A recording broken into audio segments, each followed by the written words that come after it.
welcome to the Brazilian American Chamber of Commerce's follow-up on surviving COVID-19, a look at loans, travel, and medical advice. I am John Welch, the Executive Director of the Brazilian American Chamber, and on behalf of the Chamber, we wish you all health and safety in this difficult time. Today, we follow up on our first webinar in the series, Surviving COVID-19, which we debuted on the 24th of March, 2020. The panel will address medical issues and focus on what individuals and small businesses, those hurt most by the pandemic, can do to minimize the risk and avoid large losses, as well as assistance being provided by the government to small businesses. We'll also address the questions about and prospects for travel. Our first speaker today is Dr. Giovanni Franchin, MD and Ph.D., Chief Associate Program Director, Rheumatology, BronxCare Health System, and where he is Chief of the Division of Rheumatology. Dr. Franchin specializes in treatment of lupus and rheumatoid arthritis. He cares for patients with joint pain, fever, weight loss, and rashes, and is also actively involved in teaching medical residents. Dr. Franchin received his medical degree in Brazil. He also earned a Ph.D. in molecular medicine at NYU, subsequently completed his residency at Einstein Montefiore and his fellowship at Columbia University. He speaks English, Italian, Portuguese, and Spanish. We're really glad to have him. Another person we're really excited to hear from is Elaine Powell-Belnavis, Economic Development Specialist, U.S. Small Business Administration, the SBA, to discuss ongoing and new efforts to support small businesses. Ms. Powell-Belnavis is an Economic Development Specialist with the U.S. Small Business Administration, New York District Office, the NYDO, and she serves 14 downstate counties of New York, from Ulster to Richmond County. Ms. Powell-Belnavis brings over 30 years plus of experience in serving small businesses throughout the New York area. Her experience at SBA is wide, including working in the finance, contracting, and marketing and outreach departments of the NYDO, as well as working with the city, state, and private sectors advocating on behalf of small businesses. Ms. Powell-Belnavis specializes in connecting small businesses with the available resources needed to compete in this economy. During the pandemic, she has reached out to the underserved communities, women, minorities, veterans, ensuring that they receive the PPP and EIDL assistance provided to them that was passed by Congress in February 2020, and then again in January 2021. And our third speaker, finally, is Regina Frasseto, General Manager, Chanteclair Travel Agency. Regina has dedicated her entire professional career to the tourism industry, working in various sectors and roles, from flight attendant to head of her own travel agency in Sao Paulo, where she focused on small corporate accounts. Since 2005, she has managed Chanteclair Travel, a company now part of Fly Tour Group. Ms. Frasseto graduated in tourism from Faculdade Ibero-América de Letras e Ciências Humanas in São Paulo, Brazil. You can find their full bios on the link provided in the reminder that was sent yesterday and on the Chamber's website. Before I turn the screen over to Dr. Franchin, I would ask you to please use the Q&A tab for questions. You can make them at any time, and we will look to answer them after the second round. Thank you very much. Dr. Franchin? Good morning, everyone, and thank you for the invitation. I appreciate the opportunity to talk about what, give you a perspective of what's happening in our hospital. And even though this is mostly of what I'll be mentioning is regarding our hospital in the Bronx. When you think about the communities and the underserved community minorities that have been hit the hardest during this pandemic, it really has happened in an unprecedented way in the Bronx.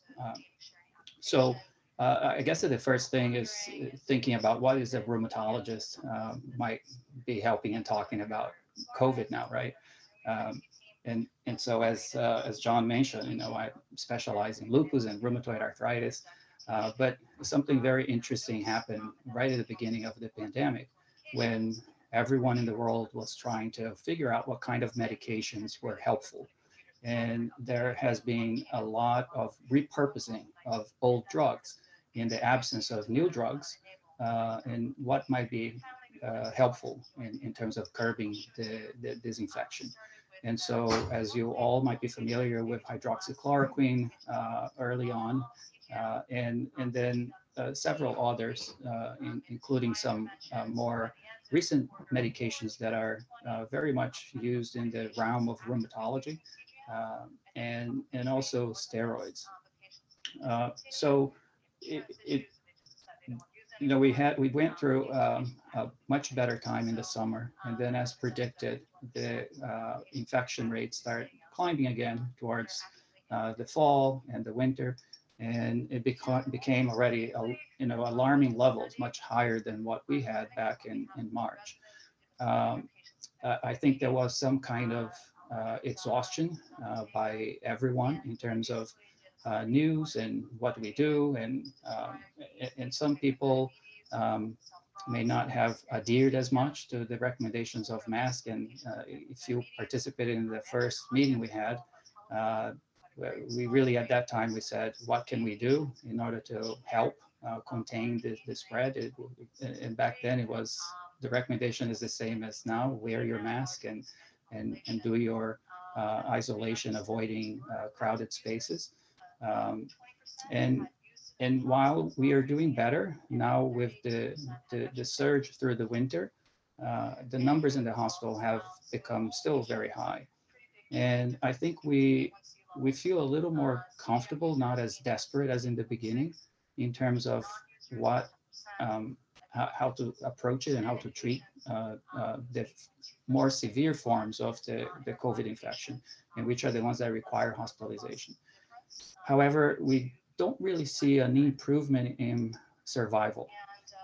So if someone is going to progress into more aggressive forms of the disease, we are still having a very hard time in giving these people a better chance of survival. From all these medications that have been very controversial in the past, we didn't really see much help in this part of the population. And perhaps the only one is what we call the steroids, or a prednisone type that can be used. So I think that, going back as the role as rheumatologist, it was helpful because we are very familiar with all these medications.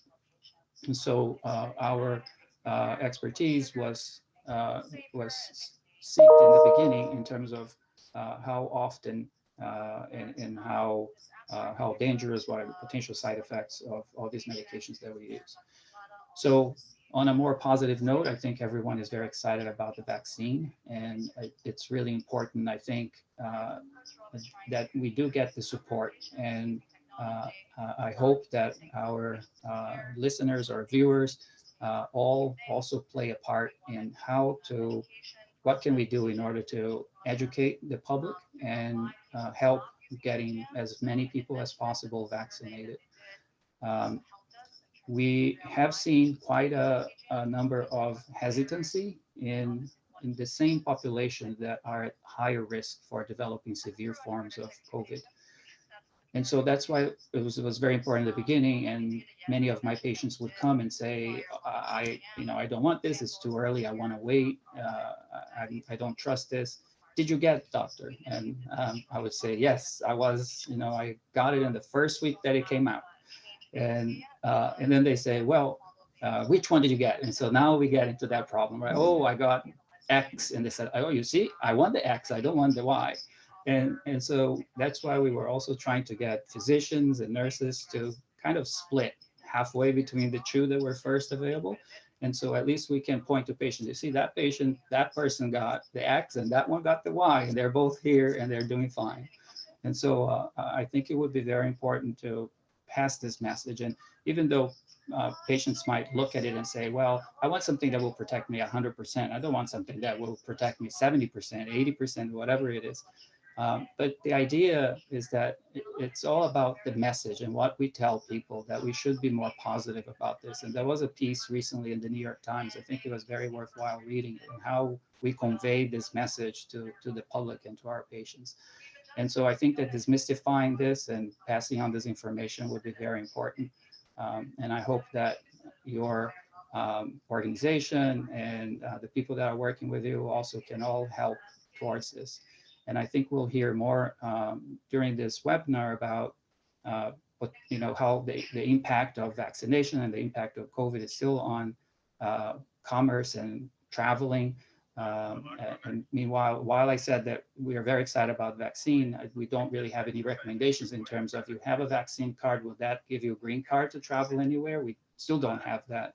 And also it's important to keep in mind that even though we all got vaccine, we are still observing mask wearing and all the same principles as everyone before, because you may be protected, but there's still like that concept of perhaps you could get some of the virus in yourself and still pass on to other people. So I don't know, I think Johnny wanted to be brief, and perhaps if there are questions, I'll be happy to answer. As we discussed briefly before, I just want to apologize for my messy background. But as I was mentioning to John, we have been in discussions with Pfizer since the very early time of the pandemic in March. And it took many months, but you know how hard it is to develop new treatments and new clinical research.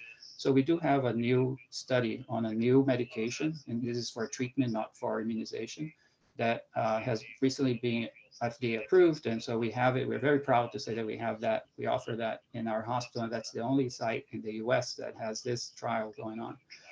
And what you see back here is all the boxes that they just shipped to us. And so these are all the kits that we'll need in order to recruit patients. So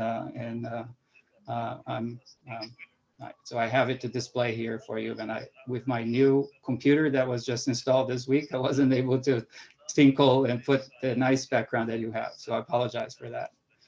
But thank you again for the opportunity. I'll be happy to answer questions later or now if I don't know how you're going to do it.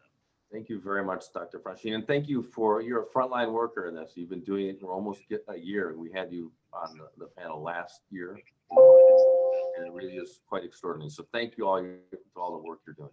And the boxes are a nice touch. Reminds me of home. Anyway, let's turn the screen over to Elaine Powell-Belnavis, Economic Development Specialist at the SBA. Elaine. Good morning, and thank you so much, John, for inviting me here to talk about the state of small businesses in COVID-19. Well, as you know, or you should know, that in February of 2020, under the former president's administration, they signed into law what they call the CARES Act, which was the Corona Aid Relief Economic Securities Act. And actually that put $2.2 trillion, trillion with a T, into this economy. It was the largest economic stimulus package that has ever been passed. Now, it brought about two things, which was the PPP program, and it also brought about the economic injury disaster advance portion of the SBA loans. Now, this PPP program is a great program. It has been launched once, then it got launched again. And now we are making some tweaks to it under the new administration. Under the old administration, there were some problems, and it looks like the Biden-Harris administration have gone and talked to small businesses, and they're making some significant changes, which actually got implemented yesterday at 9 o'clock in the morning. What is going on is that this January the 11th, they relaunched the PPP program again and put another $284 billion into the program. But the original one was 2.2. The one they're looking at now is 1.9. All of this don't mean nothing to small businesses unless they're able to get loans. This change that they made yesterday is going to really make it a little easier for small businesses. We found out that black and brown businesses was having major problems getting these PPP loans because there was all kind of financial situations going on with them. They was unable to get into a bank because the way the PPP program works is if you use this money for payroll and expenses, you can find out about payroll and expenses on the website of SBA, www.sba.gov. If you use it for payroll and expenses, it can be a forgivable loan, which means it becomes a grant. So at the beginning, there wasn't a bunch of criteria involved in this stuff because it was newly launched. And so now we've learned a lot over the process. But right now we're really focusing on the hardest hitting small businesses. And we released a couple of things when we found out what was going on. So on our SBA website, we have what they call a lender's match. This was a major problem for small businesses because they didn't have a banking relationship. Now they can go on the lender's match, and then they can get matched up with a lender because that's part of the program. Where do I file this application? Well, you file it with the lender, but the lender has to be one of the lenders that's been certified by the SBA. You can find them all on our website. So that took care of that particular problem. They came out yesterday at 9 o'clock. They are going to do 14 days only for people who who want to put in for the PPP. They have 14 days to put in for the PPP. Any small businesses that has 20 or less employees, those are the only applications that will be received at that time. So that should get a lot of small businesses in the door that was unable to get into the door. They've also released a thing on sole proprietors and self-employed employees, because one of the criteria is that you can be self-employed, you can be a sole proprietor, you can be a 1199 contractor. These people all qualify for this program. And people was having a problem with line 31 on a Schedule C, which talked about your profit. Well, now they making this determination on line 7, which talk about your gross income. So that is going to allow a small business to get a lot more money because they just changed the line. All of this came from actually talking to small businesses and finding out what the problem was. They also had a problem with student loans. There were some people who was owners of these companies who was actually delinquent on these student loans. They're not going to get rid of the student loan, but they're going to waive that and allow you to put in. They also had a problem with people who, I'm going to have to just read this off this piece of paper because it talks about your individual taxpayer identification number. They are going to allow that to be used as to where before they wasn't allowing that to be used. Then I want to read about this incarceration thing. It says, eliminate of the exclusionary restrictions on small business owners with felony convictions. They're saying in March, the SBA will eliminate restrictions on businesses with owners who have prior non-fraud convictions.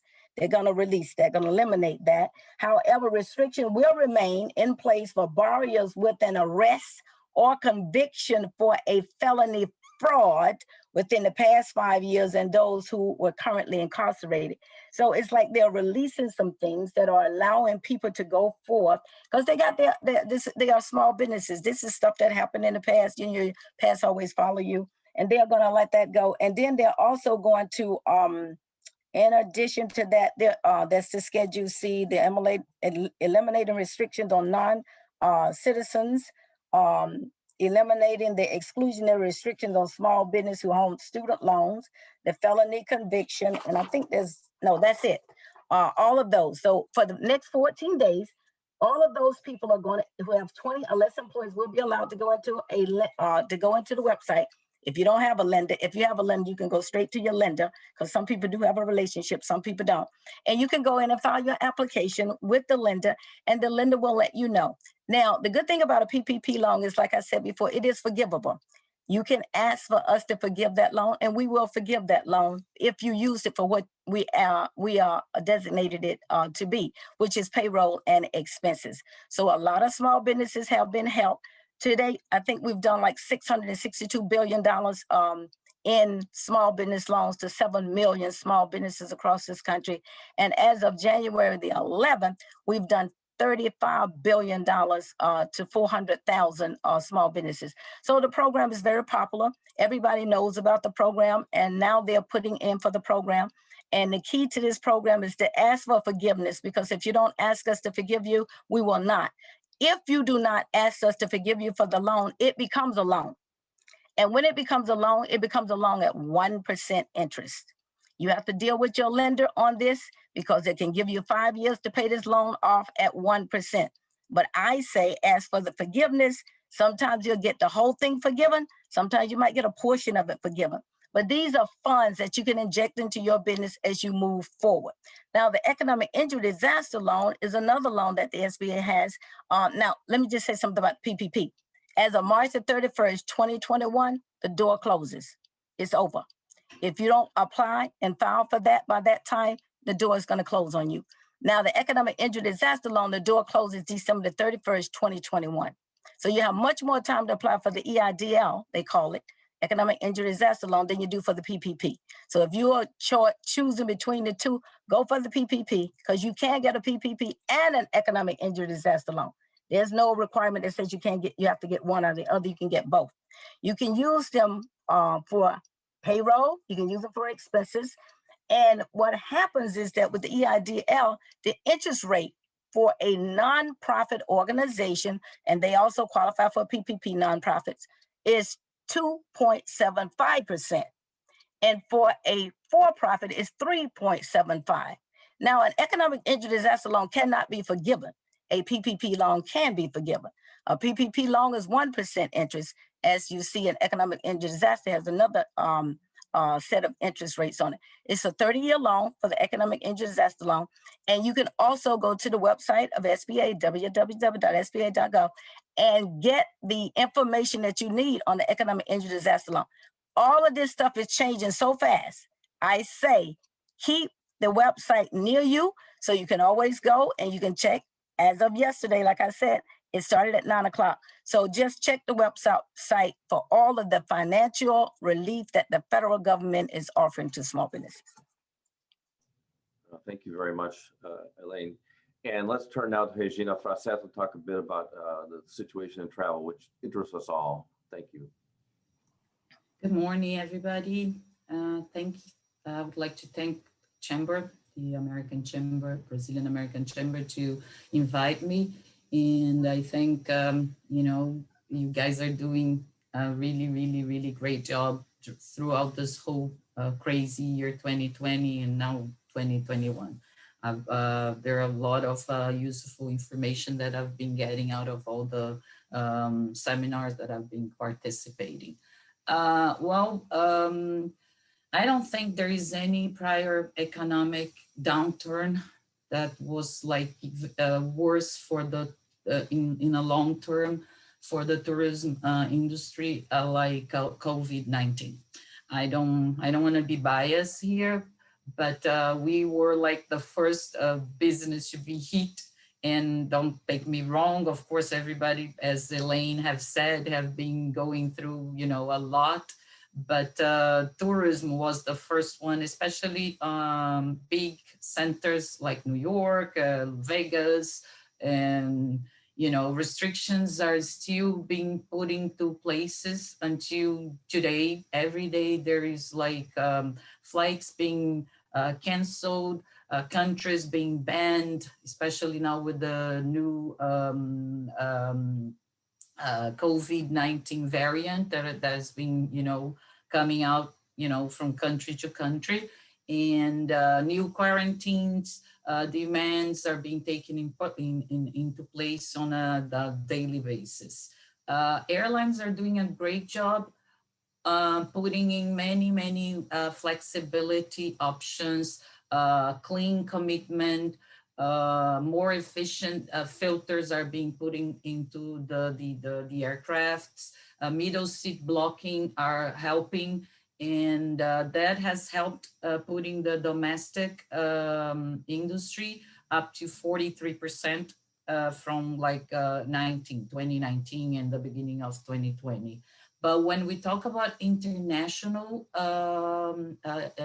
flights and industry, it's a little bit more complicated. Let's talk about Brazilians, for example. Well, first of all, most of European countries are just shut for American and vice versa. So there's not much business in there.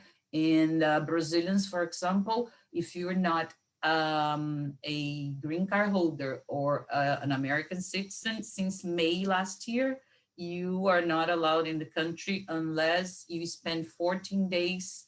For example, if you were in Brazil for the last 14 days, then you're not allowed here. People are finding ways out of this, like going to Mexico, for example, spending 15 days over there and then entering US. But that is like complicated for not everybody would have the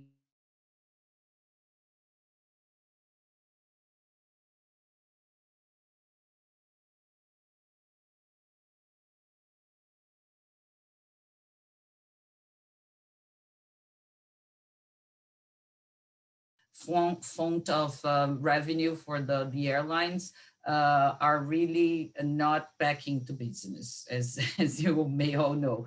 Some are, but very few. So the good news with that is that the business class average fare has dropped considerably. So many people are now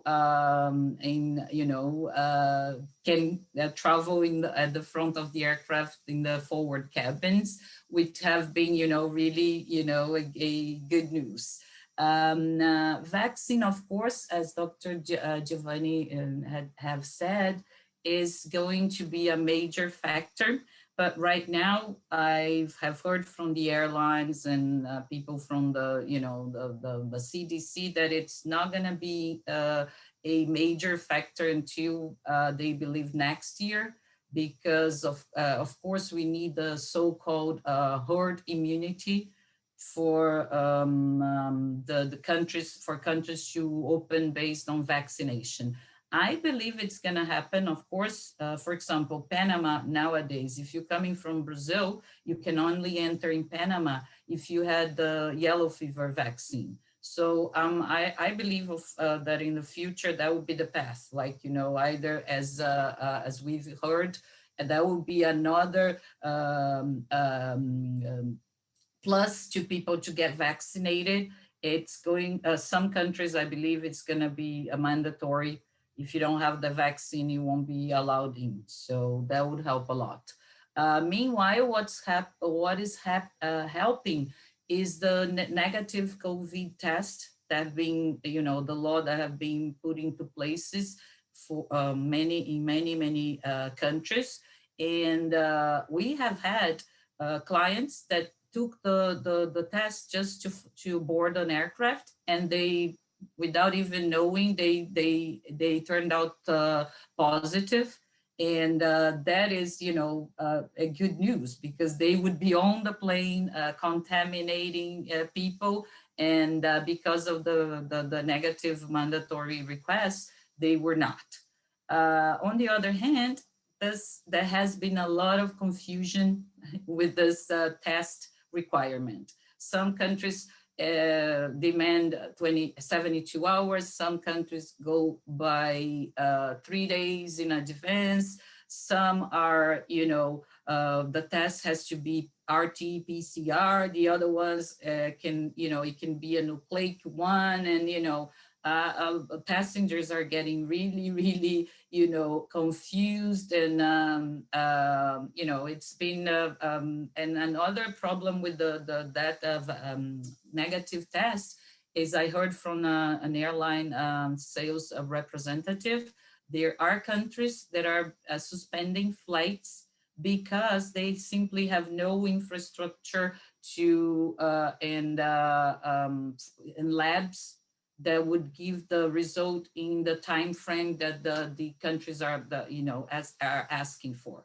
So we are in the middle of, as everybody in every industry, of doing a lot of changes and adapting with the test, no test, form, no form. Should I fly? Should I not fly? Is it good to block the middle seat? Is it not good to block the middle seat?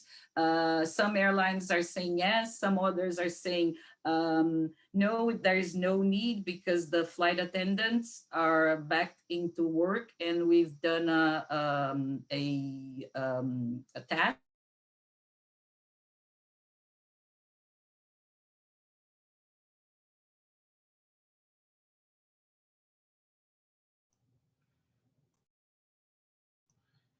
Regina, I don't know if I can't hear you. Maybe.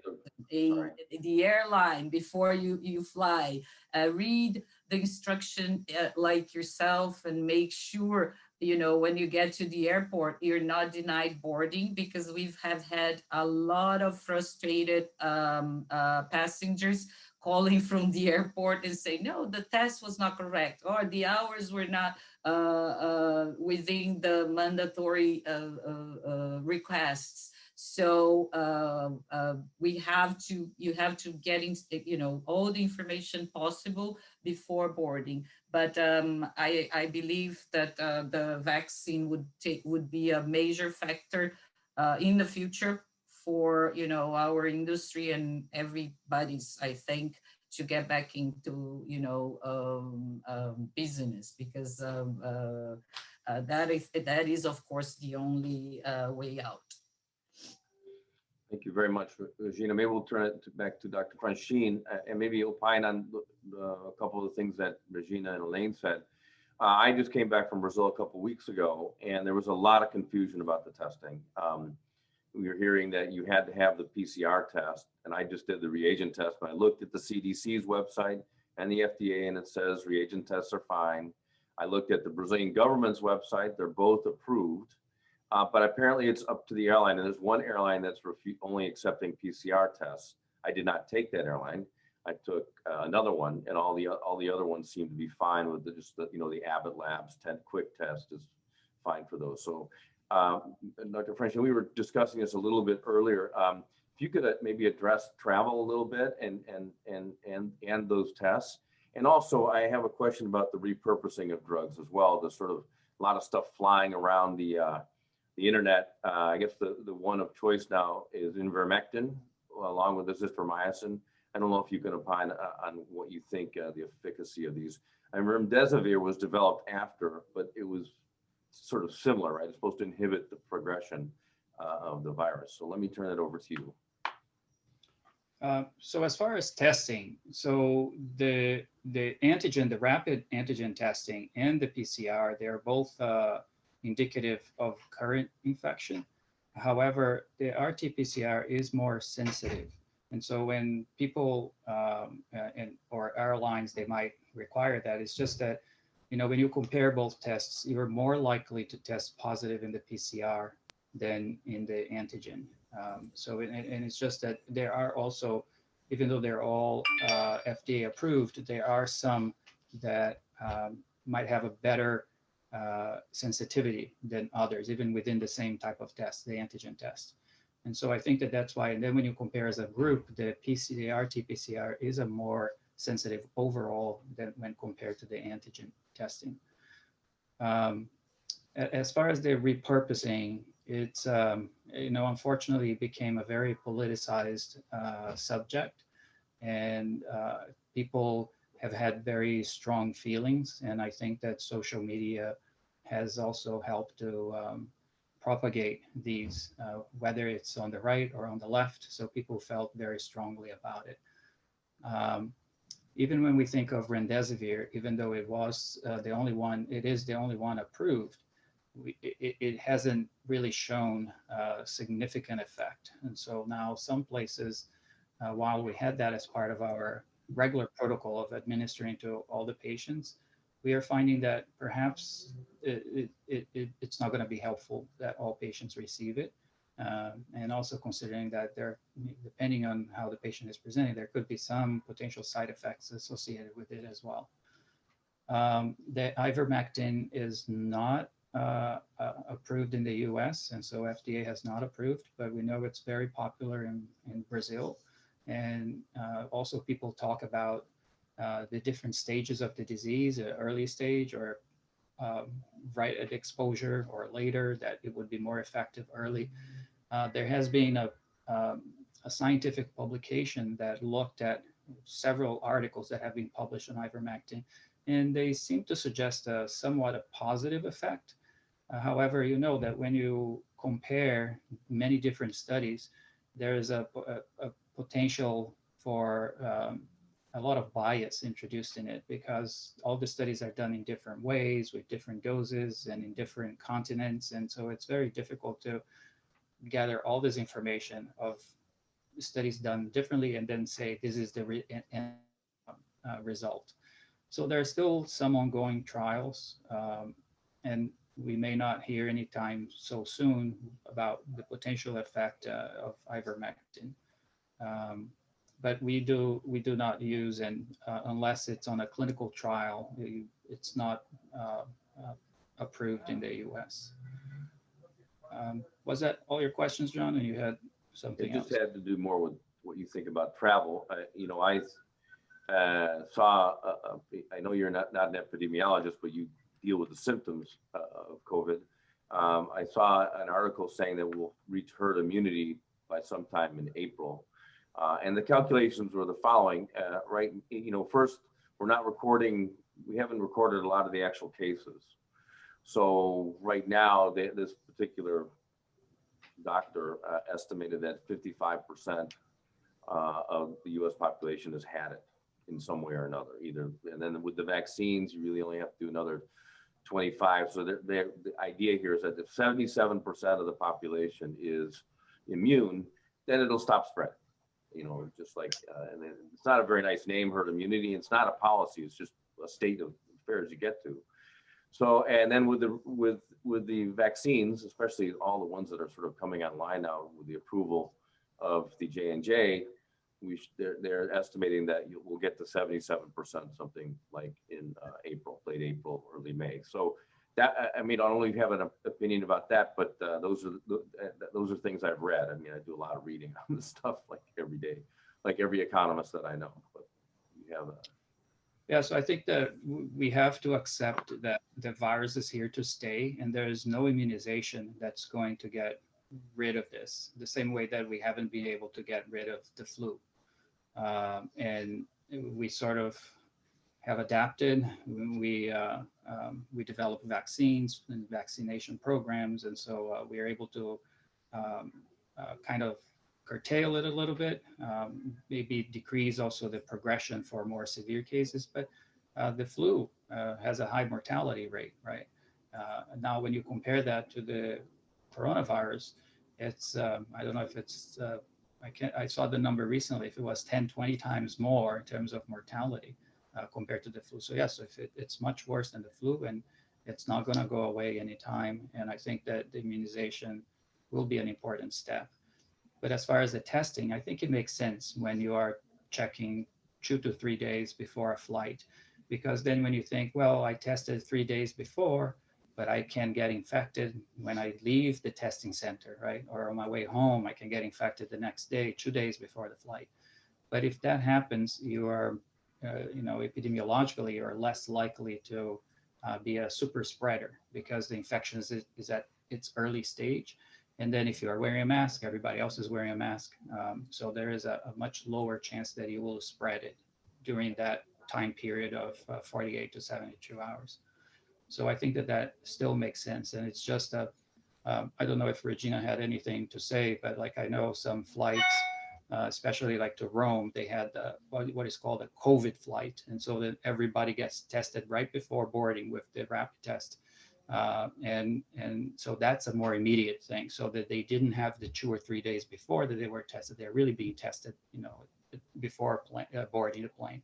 And granted, if they had just been infected 2 days ago or so, their rapid test is going to be negative, most likely. So they could still be infected. But again, what's important from that is that the likelihood of spreading is much lower. The policy the U.S. put in place is that you have to get tested within 4 days, after 4 days on the return also. So that you have contact tracing, which seems like a reasonable thing to me. Elaine, would you talk maybe a little bit about the efficacy of the programs that you've helped put in place?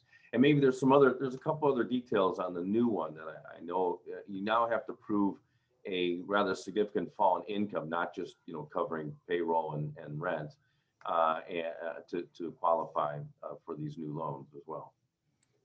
Yeah, well, they had a round one. They call a first draw and a second draw for the PPP. And I neglected to tell you what those P's stand for, Paycheck Protection Program. But it doesn't mean, let me tell you who qualify for those programs. Sole proprietors, independent contractors, self-employed people, private, non-profit organizations, 501c19 veteran organizations, and they've added a couple of more organizations to it now that can apply. But those individuals can apply for the PPP. On the PPP-1, the maximum amount you can get is $10 million. That is the maximum amount you can get on the PPP-1. On the PPP-2 is $2 million. On the PPP-1, they had certain requirements, and now they've added the 25% drop in revenues for part 2 because you've already gotten a 1. So these are people who drawing a second time from the same pool. So if you didn't get it, it's 10 million. If you did get it, it's 2 million. And they are giving restaurants more money than they're giving everyone else because they was more affected with regard to this. First of all, I wanted to say there's no collateral that you have to put up for these PPP loans. There's no guarantee. They're 100% federally backed by the United States government. So these are very, very popular loans because small businesses know that whatever the problem is, they didn't cause it. So we're just trying to help them out of it. At one point, people thought they would have to claim this money on their income taxes as income. The Internal Revenue Service has straightened all that out.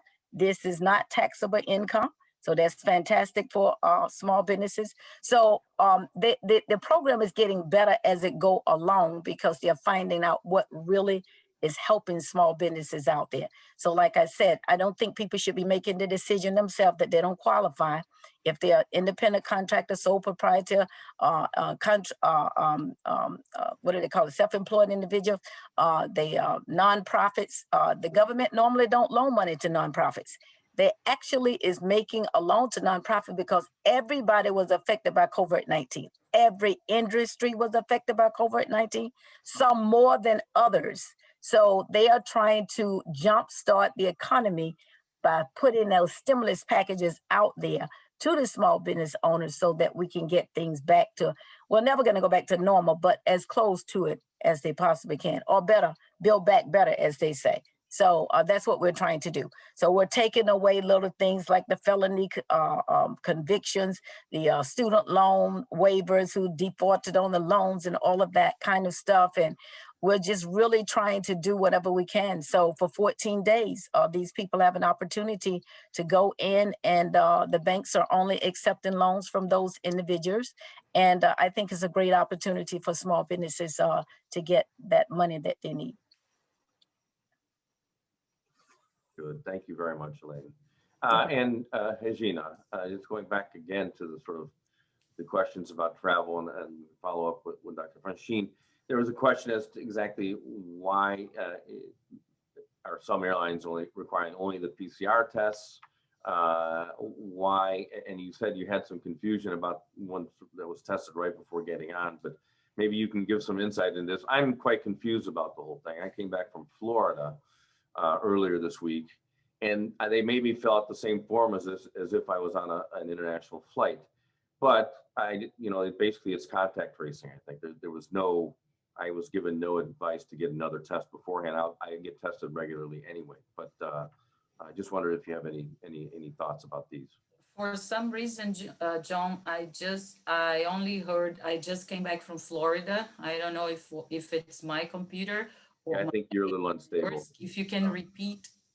Yeah, I just had to fill out a form, the same one that I would have filled out when I came back from Brazil, but I was not advised of taking a test beforehand or after, but they asked you if you've had a test in the last 72 hours. But I don't think they can. I don't think the government can do that. I think the airlines can, but let me, there's a lot of confusion of it.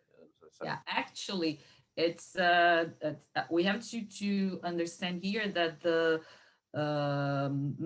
law is put by the government, not by the airlines. So airlines are have to enforce it because they are the front of the gate of everything. So they end up getting a very hard job that is to enforce something that is, as we mentioned before, a little bit confusing. So the law was put into place for Brazil, by Anvisa back in December, and United States, for example, in January, and Canada has a different one. Dubai, for example, as Dr. Franchin said, has a very effective way, because although they demand the test to be done in advance, as soon as you arrive there, they say you are picked randomly, but it's not really what I've heard from my clients.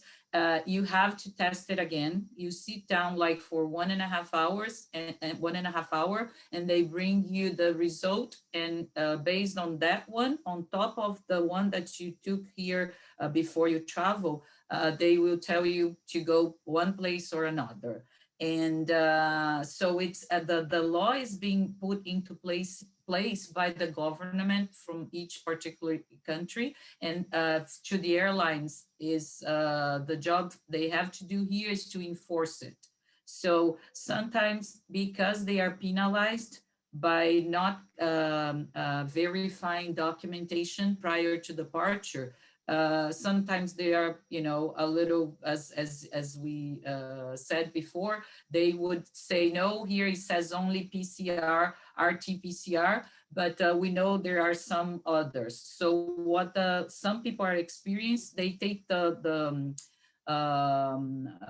the actual information with them and show the person at the check-in counter. They sometimes contact the supervisor, and the supervisor will check if that is currently, and it's up to them to allow a passenger to fly or not. But it's not, the demands are not put by the airlines. They're just there to enforce it. And in terms of domestic flights, also the same thing. New York John yesterday gave us a very good example. In the beginning of the pandemic, when New York was, the epicenter of everything, Florida have, just put a lot of restrictions on people flying from the state of New York. Now it's the state of New York who are putting restrictions into people that were in Florida. So it's again up to the state to ask for forms. They cannot demand tests to be done, but they ask for forms. So you fill out the form, and they can ask you to quarantine, because they are allowed to do that. What New York is doing, for example, they advise you to take the test. Let's say you are in Florida. They advise you to take the test 3 days, but they cannot mandate it. And then when you arrive, you can take another test 5 days or 4 days after you arrived, and you are free from 14 or 10 days quarantine if you do that. So unless you do that, they are asking for quarantine, and they are gathering all your information, and they are calling people. Have had a client that was not answering the phone. She came from Florida. They knock on her door. So, it's like New York State is enforcing at least the quarantine. For some time, there was like, they were doing and not doing so much, but they enforcing.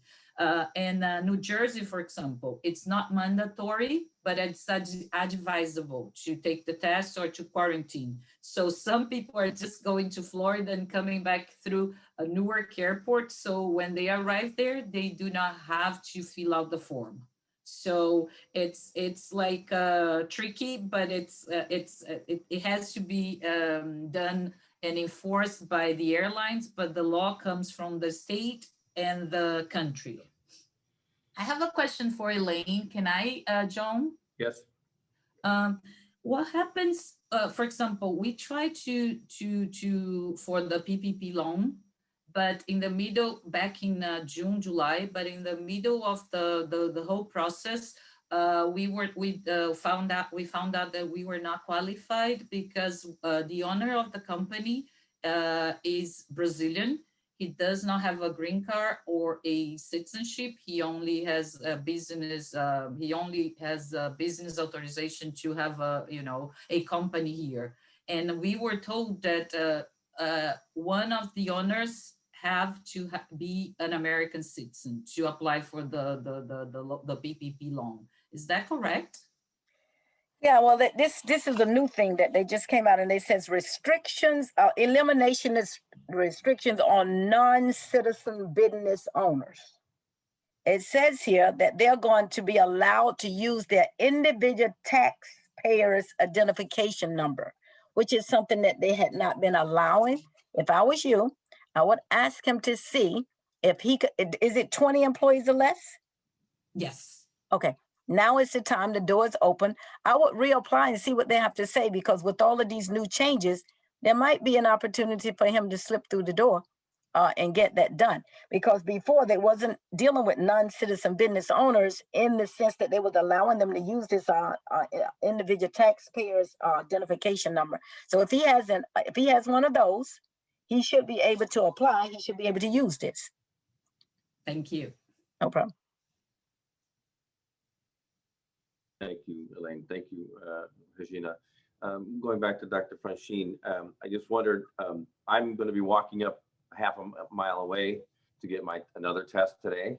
I'm here on Roosevelt Island. I remember at the beginning of this, so it was very difficult to get a test in New York City. Now it's easy, it's like everywhere. Is that the way the vaccine is? Probably in your guess, in your best opinion, you think the vaccine is going to be the sort of the same thing? For a while, it was very difficult to get in line, and I just wondered if you thought that we might have sort of the same. And Elaine, certainly you can opine on that as well. Yes, so we keep hearing that more and more vaccines are being bought and shipped, and we'll definitely get to that point where it's going to be easy, just like how now you can call CVS and get an appointment at CVS. And so I think that more centers, more pharmacies will be able to offer it. And as we move on the different groups of eligible patients that would get the vaccine, I think that it's just a matter of availability. And so we'll definitely get there, that it will be available everywhere. And hopefully in a few more months, we'll get more studies in terms of trying to understand how long this immunity is going to be good for, because right now we don't really know anything about that. We know a little bit of how they may or may not work against some of the new variants that have surged, but we really don't know how long the immunity is. The same way that we have encountered patients that are coming into the hospital with a reinfection. They were infected back in March and April, and now they just contracted the virus again, and they required hospitalization. And so that doesn't mean that if you were infected before, that now you are immune forever. And so some people will lose their immunity. It's just a matter of time, and we just don't know exactly how that time frame will work. But I think that I didn't answer. Vinicius seemed to have a question before about what policies that might have helped to contain or decrease the infection. I still think that the social distancing and the mask wearing is what really might have helped. I think New York was very aggressive with that at that time. And if they hadn't done that, I think we would have been in a much worse situation, considering the size of New York and the number of tourists and people that we have coming in and out. So when we look at countries that have done well, I think it's that they had initial that policy in place. And it's still just mind-boggling to imagine how Australia has been so low, but because they were very strict about this, people coming in, and I think nowadays still you're required to quarantine at a facility for 14 days before they allow you to even leave when you fly into the country. So those are the countries that seem to have done the best, is when they were enforcing more a unified policy with mask wearing and social distancing.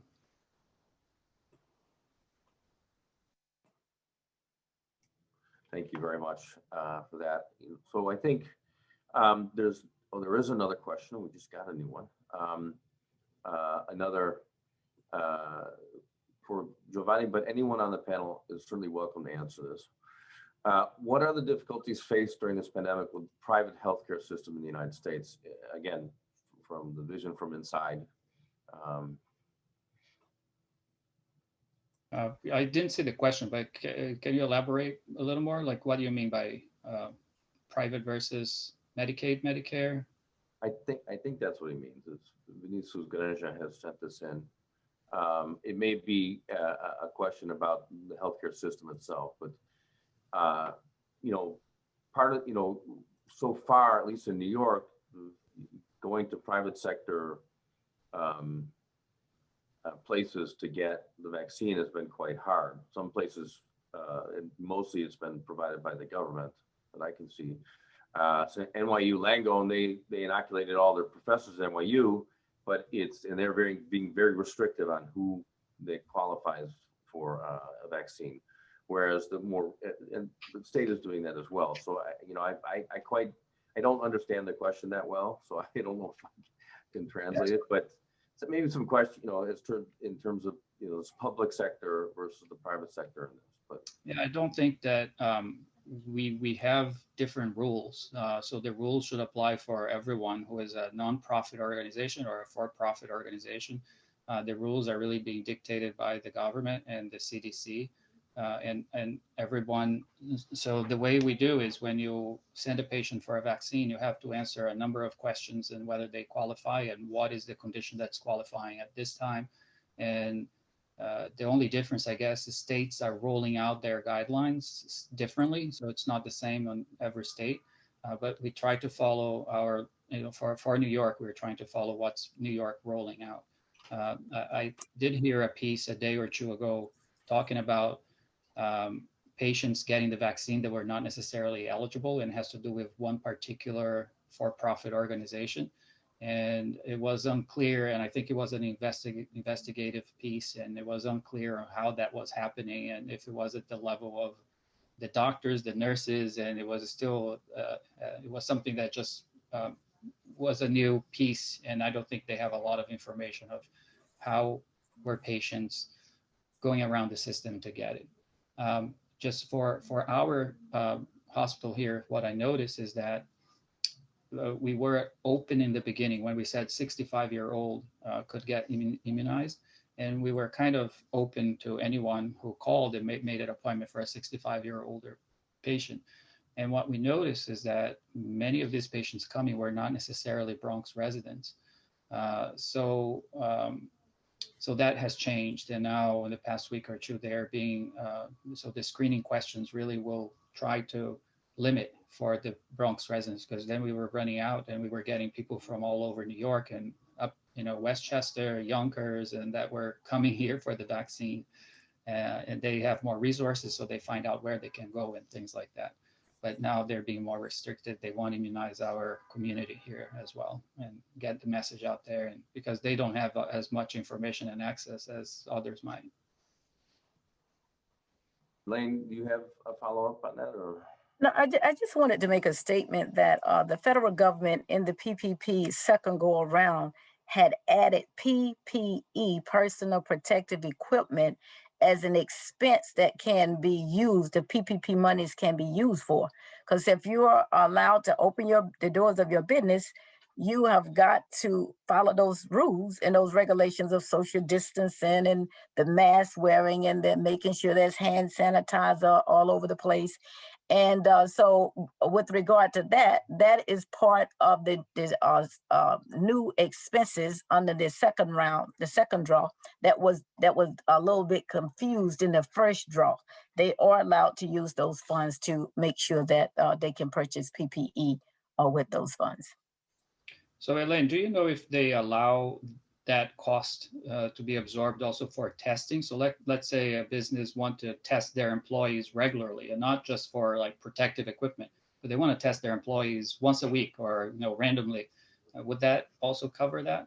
I think that's an excellent question, but I do not have an answer for that. They didn't say anything about that at all. So I'm assuming that if they did, you know, they keep updating this as go around. So I will bring this to the attention of the people in my office, and I'm sure that, you know, it'll get to Washington, D.C. Maybe somebody else even thought about this already, but I think it's an excellent question. And it will go a long ways in getting us back to where we need to be, because if people are being asked to go back to work, in addition to the social distancing, hand washing, and all that, I think that testing would really put people a little bit calmer in terms of them having to return back to work. Regina, let me just add something. I was looking through something. This was new information. They say when I was talking to you about the individual taxpayer identification number, it says who are lawful USA residents. So your boss who owns the company has to be a lawful US resident. Very good. You. You can use the EIN number. Exactly. Oh, Regina, go ahead. No, thank you. I was just gonna, I just said thank you because we did apply for that, and kind of it's hard to understand why he has had this company for 25 years. He has, we've been paying all the, all the taxes, and we have hired, we, as I say, as part of the company, hired, many employees. I mean, always under 20. And when we need the money, like to, help out the employees that are in the company, we are not, there is this, in the law that says that the owner has to be an American citizen. I understand the fact that if they open up, a lot of other, people from other countries are gonna come here and ask for loan. But that should be analyzed in terms, in my opinion, of course, I'm just saying what we been going through, analyze like, if you are allowed to have a business without a citizenship for that long, you should also be, entitled to some break here. I'll mention it if I get a chance. Thank you. No problem. We've come to the end of our hour. Thank you all very much for being participating in this. I think I'm coming away cautiously optimistic. And certainly, we've seen worldwide a drop in cases, a rather dramatic one, and certainly in the United States since the beginning of the year.